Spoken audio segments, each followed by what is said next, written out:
मेरा नाम कमल है। मैं एक मिडिल क्लास फैमिली से हूँ। हम अमीर वमीर नहीं थे, लेकिन पापा की छोड़ी हुई पेंशन और माँ की समझदारी से घर अच्छे से चल रहा था। मैं माँ का इकलौता बेटा था और मेरी 5 बहनों का मैं अकेला भाई।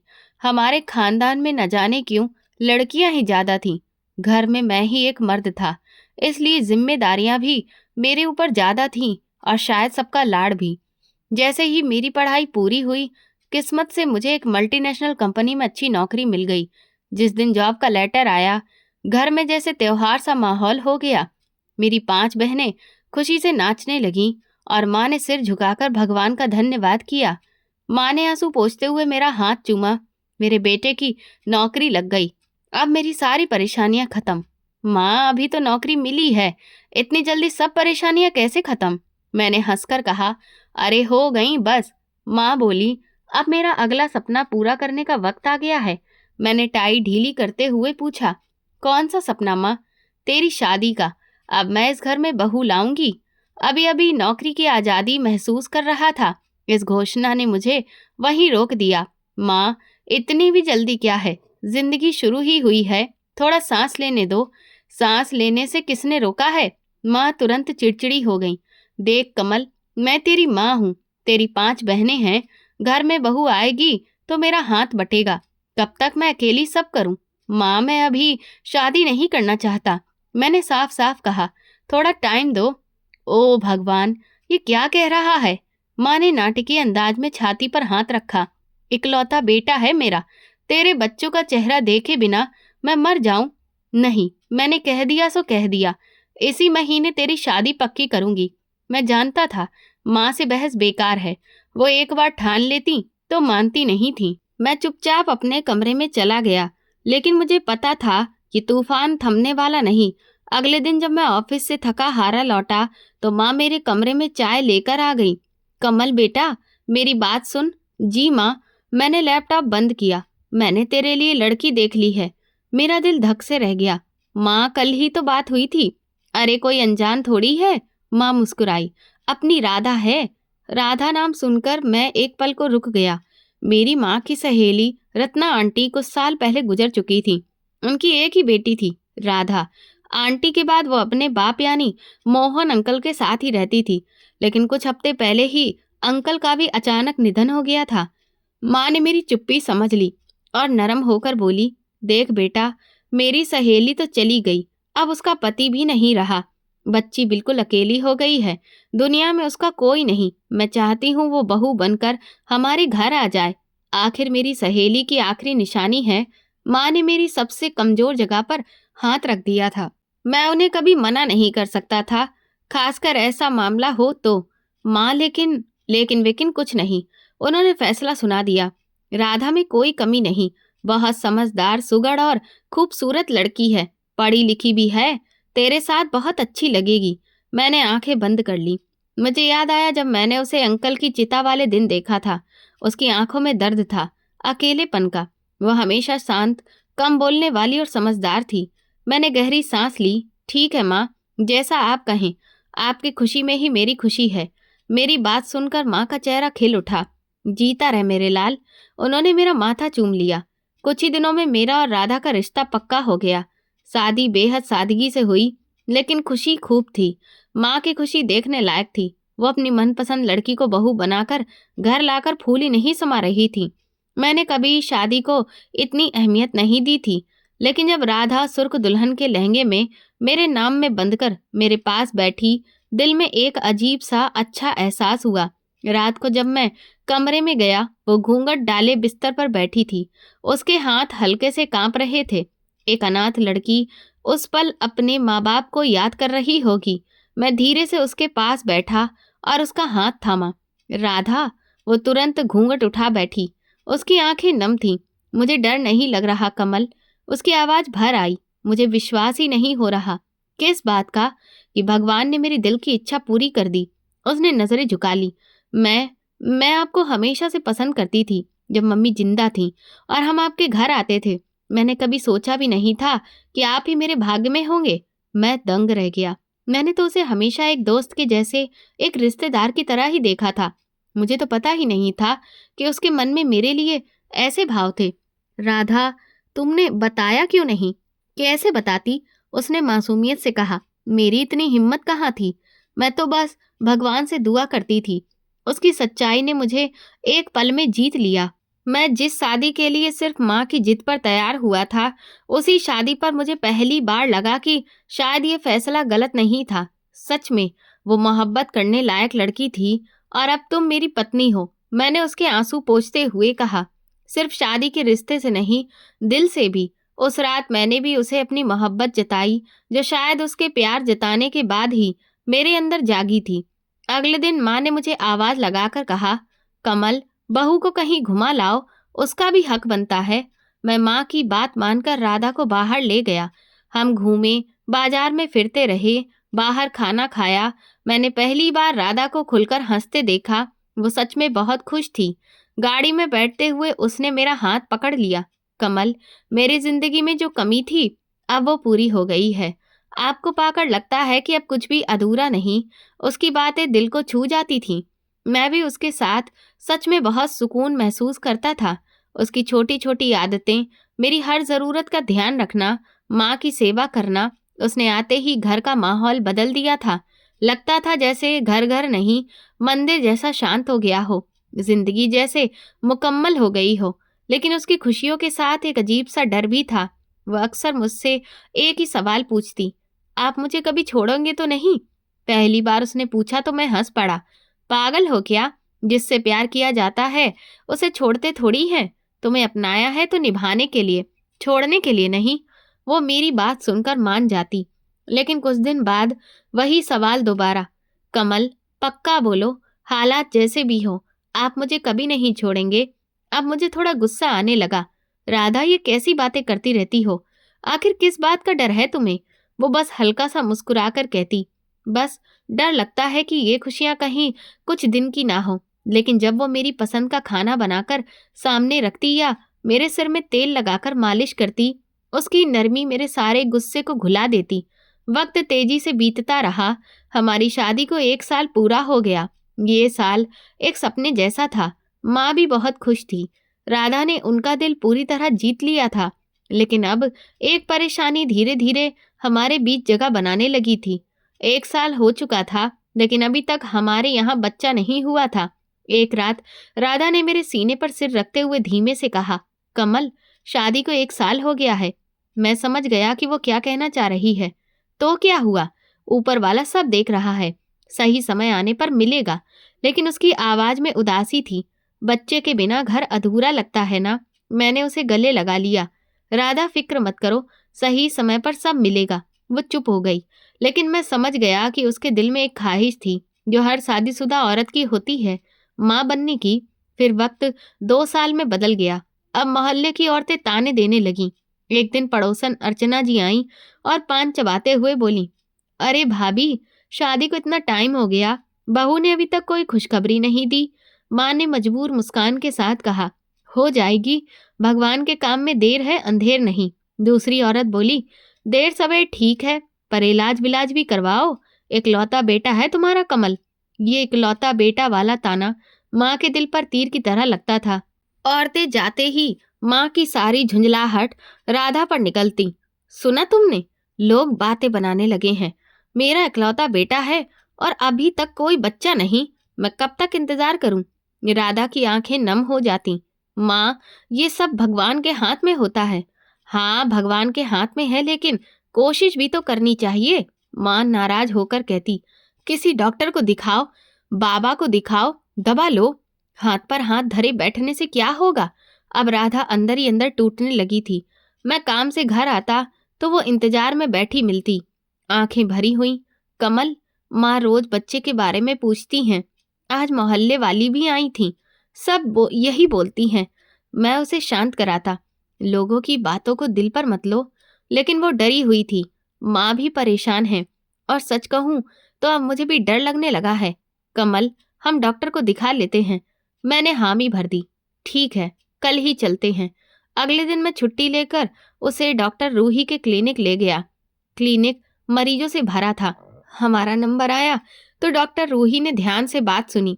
फिर राधा का पूरा चेकअप किया और कुछ टेस्ट लिखे। 1 घंटे बाद रिपोर्ट मिल गई। डॉक्टर ने फाइल देखते हुए मुस्कुराकर कहा, देखिए, रिपोर्ट में तो राधा में कोई बड़ी समस्या नहीं दिख रही है। कभी कभी ऐसा हो जाता है, तनाव मत लीजिए। हम दोनों ने लंबी राहत की सांस ली। राधा ने जल्दी से पूछा, तो सब ठीक है ना डॉक्टर? हाँ, बस थोड़ा टाइम लगता है। मैं कुछ दवाइयाँ दे रही हूँ। खुश रहिए, टेंशन मत लीजिए, भगवान जल्द ही आपको बच्चा देगा। मैं बेफिक्र होकर राधा को लेकर घर लौट आया। डॉक्टर ने जो दवाइयाँ लिखकर दी थी, राधा ने वो भी लेना शुरू कर दिया था। हमने माँ को भी डॉक्टर की बात समझाकर यकीन दिला दिया था, लेकिन हमें क्या पता था कि ये सुकून बस कुछ दिनों का है। डॉक्टर की फाइल में लिखा एक छोटा सा नोट हमारी जिंदगी में इतना बड़ा तूफान लाने वाला है, ये हम दोनों ने सोचा भी नहीं था। राधा ने उस बात को मुझसे छुपाने की कसम खा ली थी। डॉक्टर रूही की दी हुई दवाइयाँ और उनके दिलासा देने वाले शब्द धीरे धीरे वक्त की धूल में खो गए। दवाई खत्म हो जाती, हम दोबारा नहीं ले पाते, लेकिन फिर भी हमारी गोद खाली ही रही। डॉक्टर ने कहा था कि भगवान देर से देता है, पर देता जरूर है, लेकिन ये देर कितनी लंबी हो सकती है, इसका अंदाजा हमें नहीं था।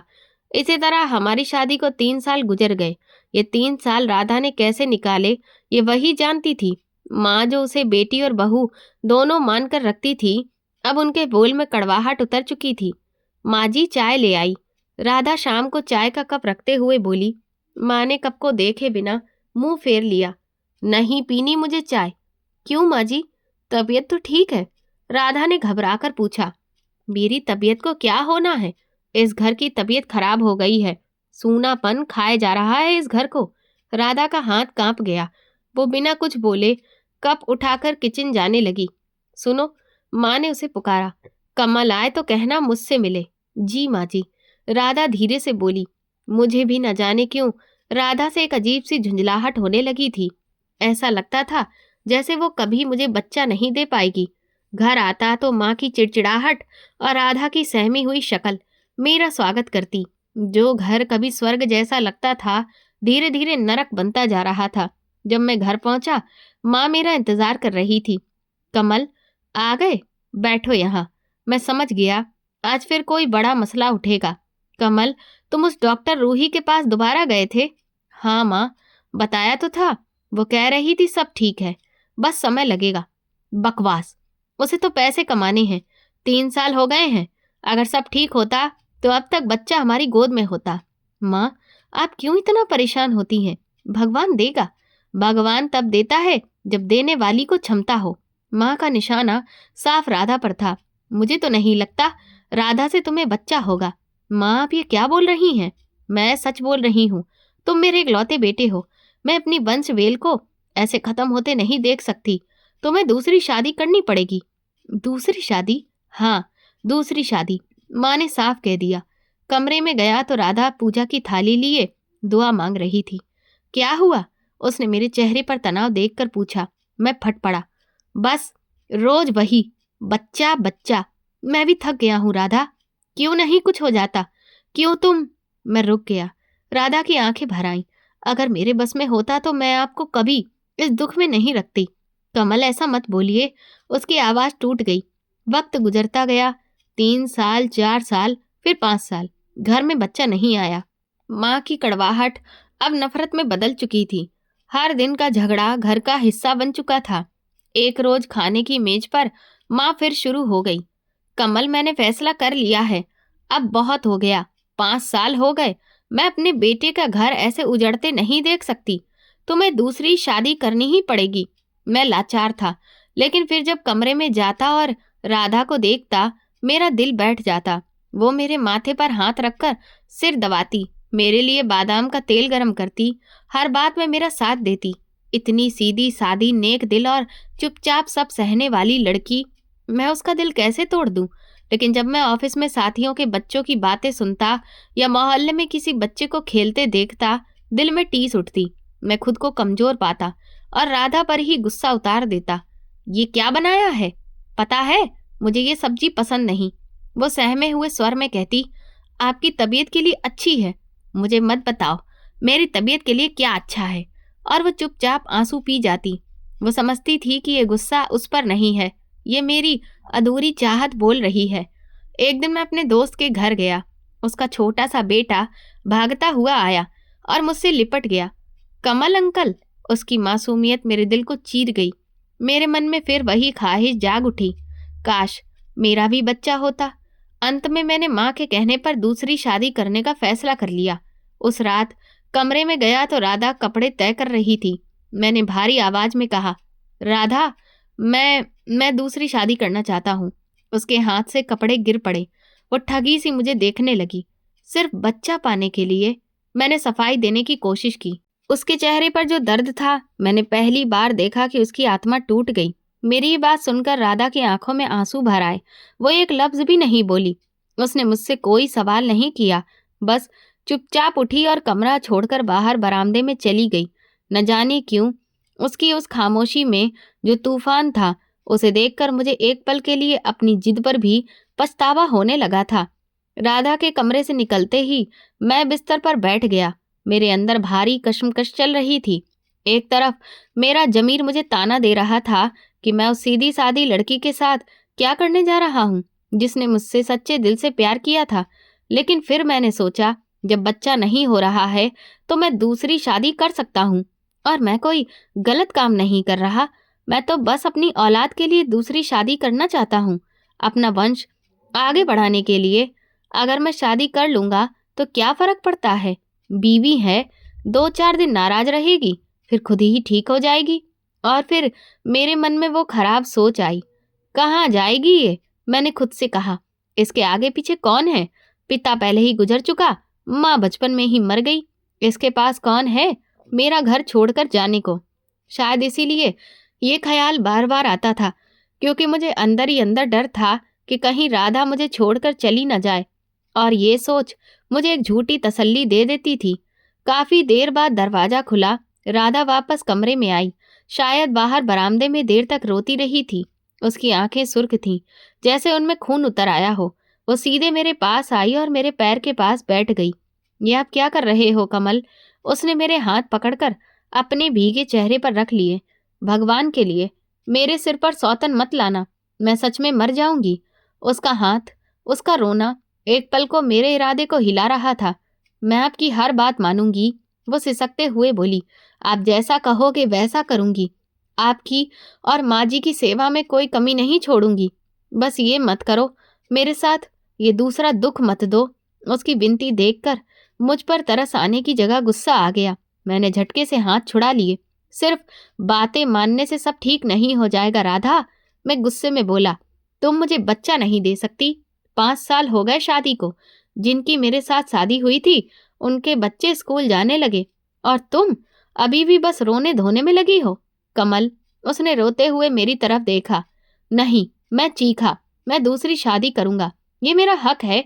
मैं अपनी औलाद की खातिर शादी कर रहा हूँ। मेरी माँ रोज तड़पती है, लोग मुझे ताने मारते हैं। बहुत हो गया अब। वो रोते हुए मेरे सामने हाथ जोड़कर खड़ी हो गई। उसकी आवाज टूट रही थी। नहीं कमल, प्लीज ऐसा मत करो। मैं किसी और के साथ तुम्हें बांट नहीं सकती। मैंने तुम्हें दिल से प्यार किया है। बच्चा तो भगवान की मर्जी है, चाहे तो दे चाहे ना दे। हम थोड़ा सब्र कर लेते हैं। बस करो ये सब भगवान भगवान की बातें, मैंने बेरहमी से कहा। मैं अब और सब्र नहीं कर सकता। माँ रोज मरती है, मैं रोज ताने सुनता हूँ। अब दूसरी शादी पक्की। ये कहकर मैं कमरे से बाहर निकल गया, उसे वहीं रोती तड़पती छोड़कर। अगले कुछ दिन घर में डर जैसा माहौल था। चुप्पी छाई रहती थी। एक हफ्ते बाद माँ खुशी खुशी मेरे पास आई।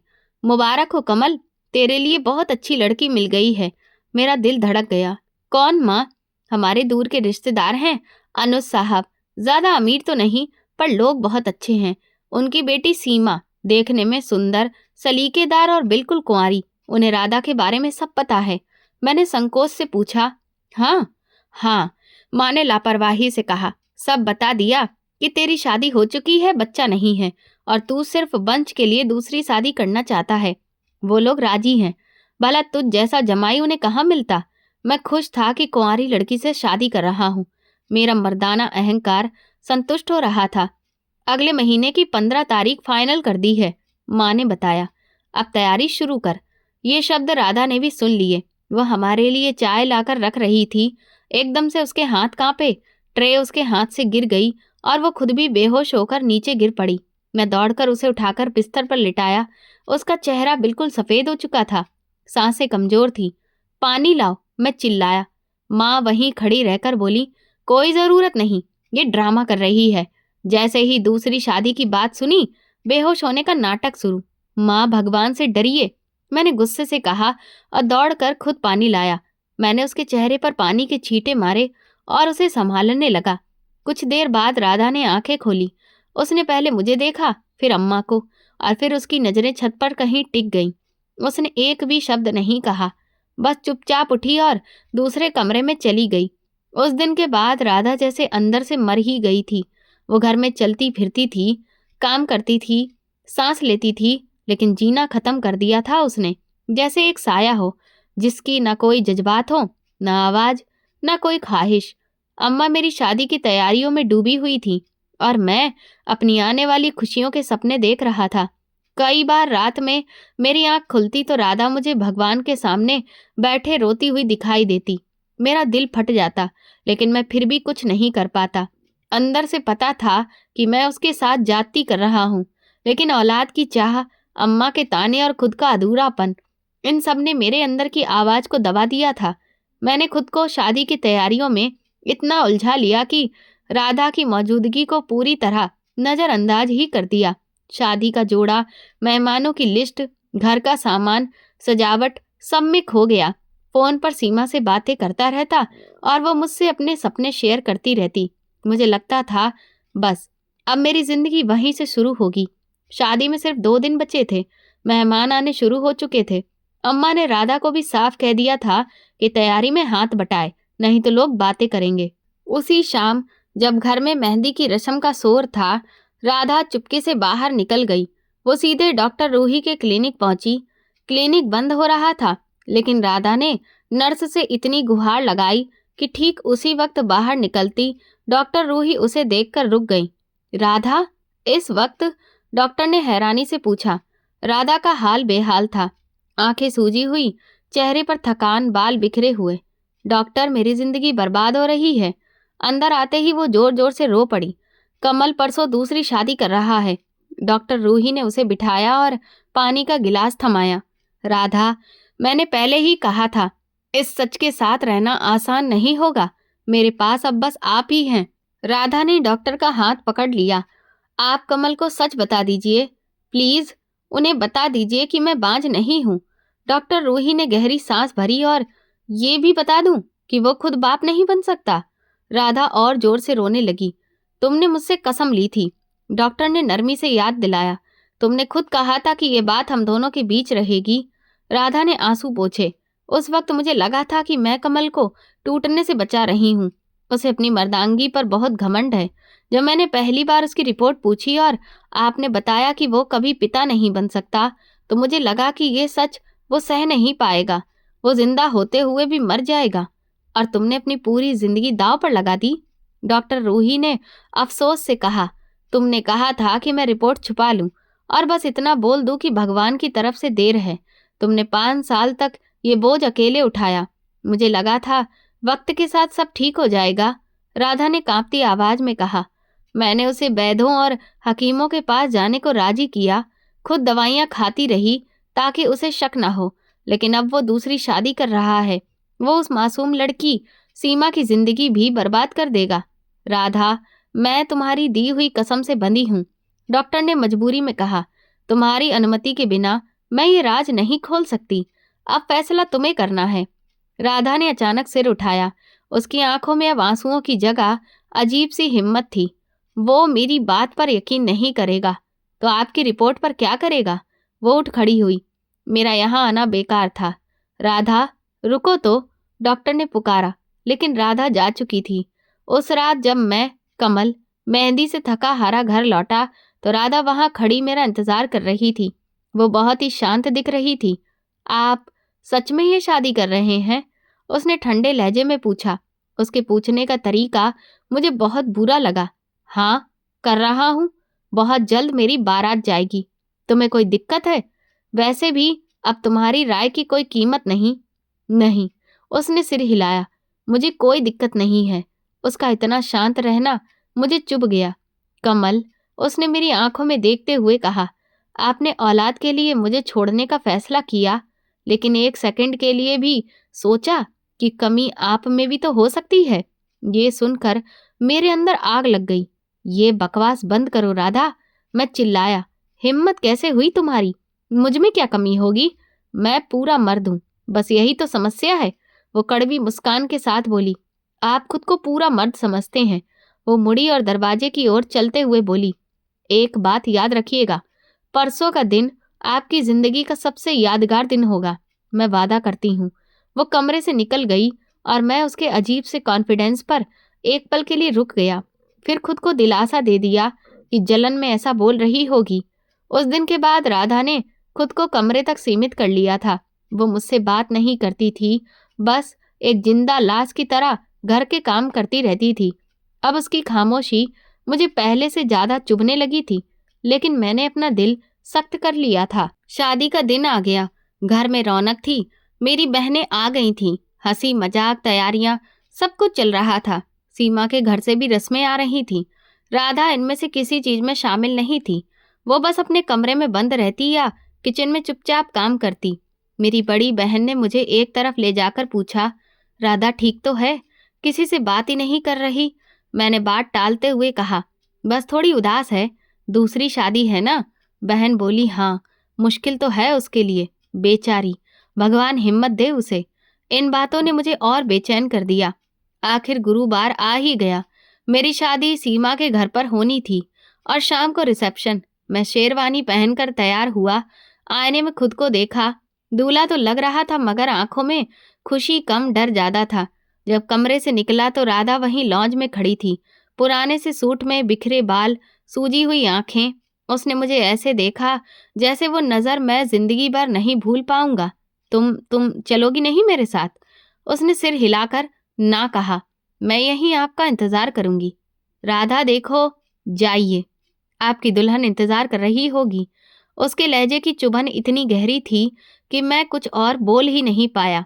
मैं अम्मा और बहनों के साथ घर से निकल गया। शादी हॉल पहुंचा। मंच सजा हुआ था। मेहमानों की भीड़ थी। अम्मा खुशी से दमक रही थी। मुझे स्टेज पर बिठाया गया। पंडित जी शादी की रस्म शुरू करने को तैयार थे। सीमा के पास और सीमा का भाई मेरे पास बैठे थे। जैसे ही पंडित जी ने मंत्र पढ़ना शुरू किए, रुकिए, हॉल के दरवाजे से एक तेज जानी पहचानी आवाज आई। सबकी निगाहें उधर घूम गईं।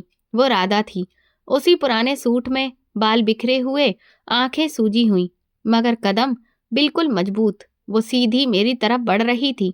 पूरे हॉल में सन्नाटा छा गया। अम्मा का चेहरा गुस्से और हैरानी से जड़ हो गया था। राधा, ये क्या कर रही हो तुम? अम्मा अपनी जगह से चिल्लाई, क्यों तमाशा करने आ गई हो यहाँ? लेकिन राधा ने उनकी एक नहीं सुनी। वो सीधा स्टेज के ठीक सामने आकर खड़ी हो गई, मुझसे बस 2-3 कदम की दूरी पर। उसकी निगाहें बस मुझ पर टिकी थीं। राधा, ये तुम क्या कर रही हो? मैं घबरा गया।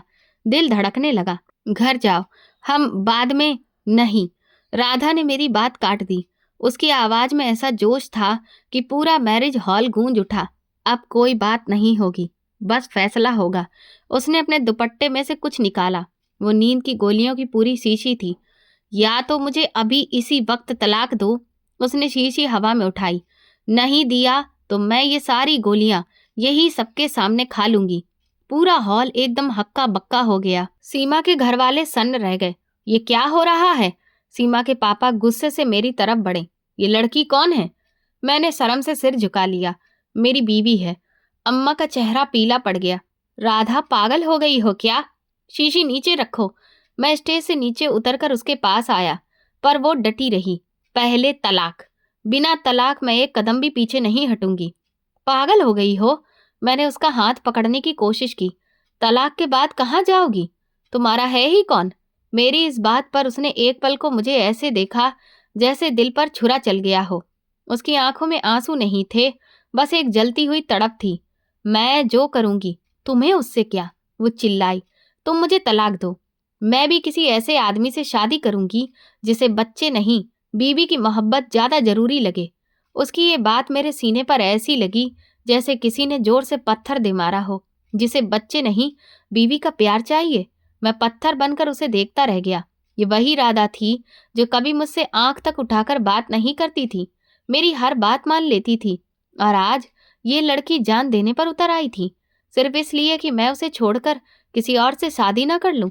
कमल, सीमा का भाई मुझे जोर से झकझोर रहा था। तुमने कहा था कि तुम्हारी बीवी मान गई, ये क्या नौटंकी है? कमल बेटा, इसे समझाओ। अम्मा घबरा गई। लोग क्या कहेंगे? लेकिन मैं किसी की आवाज नहीं सुन पा रहा था। मेरी आंखें बस राधा पर थीं। वो कांप रही थी। उसके हाथ में पकड़ी शीशी भी कांप रही थी, लेकिन उसकी आंखें सिर्फ मुझ पर टिकी थीं। वो मेरा फैसला चाहती थी। मैं धीरे से बोला, राधा। मेरी आवाज गले में ही अटक गई। मुझे समझ आ गया, मैं औलाद की जिद में एक अनमोल लड़की खोने जा रहा था। उसकी बातें कोई ड्रामा नहीं थी, एक सच्चाई थी। मैंने शर्म से नजरें झुका ली। हॉल में मेहमानों की फुसफुसाहट, सीमा वालों का गुस्सा, अम्मा की चीख, सब एक तरफ और राधा की आंखों की आग दूसरी तरफ। मैं उसके पास गया। अम्मा चिल्लाई, कमल पीछे हटो, ये हमें धमका रही है। मैं पलटा।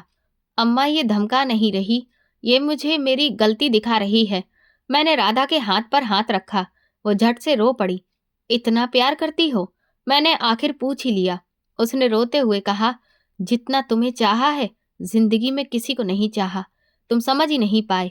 मेरे हाथों से वो शीशी निकलती ही गई। मैंने उसे सीने से लगा लिया। वो बच्चे की तरह बिलक कर रोने लगी। राधा, लोगों की बातों में आकर मैं पागल हो गया था। मुझे माफ कर दो। उधर सीमा के घर वाले गुस्से से उबलते हुए आगे आए। कमल, ये सब क्या है? हमारी बेटी की इज्जत का क्या? मैंने हाथ जोड़ लिए। मुझे माफ कीजिए। मैंने अपनी बीवी के साथ गलत किया, आपकी बेटी के साथ भी, लेकिन मैं उसको छोड़कर दूसरी शादी नहीं कर सकता। सीमा का भाई चीखा, हमारी बहन को बीच में छोड़ दिया, अब क्या करें? मैंने साफ कहा, मैं सीमा को खुश नहीं रख सकता, क्योंकि मेरा दिल राधा के पास है। अम्मा गुस्से से उबल रही थी, लेकिन मैं पीछे नहीं हटने वाला था। औलाद अगर मेरे नसीब में होगी तो मुझे इसी से मिलेगी। सीमा के घरवाले हॉल छोड़कर चले गए। अम्मा शर्म से सिर पकड़कर बैठ गई। धीरे धीरे हॉल खाली हो गया। मैंने राधा का हाथ पकड़ा। चलो राधा, घर चलते हैं। ये सुनते ही उसने मेरा हाथ कसकर पकड़ लिया। गोलियों की शीशी फर्श पर फेंक दी और मेरे गले लगकर फिर रो पड़ी। आज के बाद कभी मत कहना कि दूसरी शादी कर लेंगे। मैंने उसके माथे को चूमा। कभी नहीं राधा। उस दिन के बाद हमारी जिंदगी बदल गई। कई दिनों तक घर में सन्नाटा छाया रहा। अम्मा ने हमसे बात नहीं की। लोग उल्टी सीधी बातें करते रहे, पर मुझे किसी की परवाह नहीं थी। मेरी दुनिया अब राधा थी। वक्त बीतता गया, राधा भी बदली। अब उसके चेहरे पर अजीब सा सुकून और भरोसा था। अम्मा का गुस्सा भी धीरे धीरे ठंडा पड़ गया। मैंने अपने घमंड को एक तरफ रखकर अपना इलाज कराना शुरू किया, और ठीक 1 साल बाद राधा खुशियों से भरी आंखों के साथ मेरे पास डॉक्टर की रिपोर्ट लेकर आई। कमल, भगवान ने हमारी सुन ली है। फिर 9 महीने बाद हमारे घर एक प्यारा सा बेटा आया। अम्मा की खुशी का ठिकाना नहीं था। मैं समझ गया था, औलाद से ज्यादा बड़ा सुख मियाँ बीवी की मोहब्बत, भरोसा और साथ होता है। तो दोस्तों, आपको ये कहानी कैसी लगी मुझे कमेंट सेक्शन में जरूर बताएं। मेरे चैनल को सब्सक्राइब कर वीडियो को लाइक कर दें और वीडियो को हाइप भी दें। और ऐसी और भी रोमांचक कहानियां सुनने के लिए मेरे चैनल के साथ बने रहें। धन्यवाद।